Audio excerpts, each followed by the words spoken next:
Hey Southeast, this is Dan Presson from the Office of Career Services. I wanted to take a quick second of your time today and see if I can explain resume headers in 1 minute. So let me start my clock. An employer is only going to review your resume for 6 to 8 seconds. You've got to make sure that they see the most pertinent information about you at the top of your page, and that's your resume header. It's your name, it's your contact information, and any links. So you really want to pay attention to how you're representing yourself.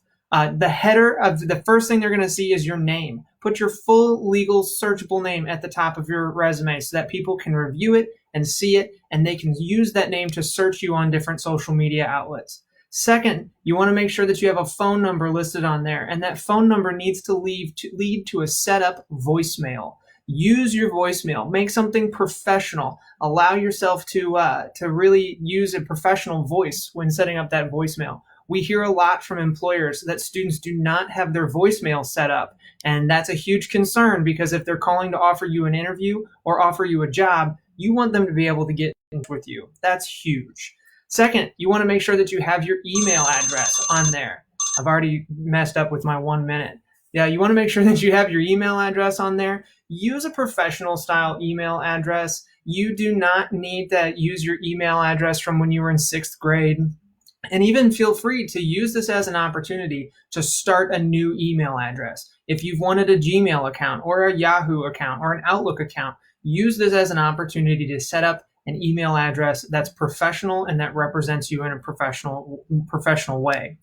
An address is no longer required as a part of your resume header. You do not need to put your home address at the top of your page. That is just not a necessity anymore with so many different opportunities with remote work. It's just not needed, so you do not have to list your home address at the top of your resume.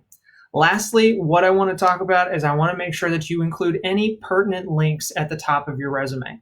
If you have a LinkedIn profile, use your LinkedIn profile to create a glamorized LinkedIn link. It's going to be shortened. You can find this, and you can actually find a tutorial about this in the Career Services webpage. Shorten your LinkedIn link so it's nice and it's a live link on your resume. Additionally, if you have a portfolio, if you're an art student, if you're a teaching student, if you have a portfolio with a nice, succinct, and brief name for your URL address, put that on the top of your resume. That's another great thing. And for any of our computer science students out there, cybersecurity, computer information systems, if you have a GitHub page, that's another really great link to add to the top of your resume. So there are a lot of ways that you can make the top of your resume really important. Show those employers those top-notch things that you want to show them: your name, your phone number, a pertinent email address, and links. But above all, make sure that you set up your voicemail. We want them to be able to call you and get you and leave you a message if they want to interview you or pull you in to offer you a job. This has been Dan Presson from the Office of Career Services. Send us your resume for us to review at SEMO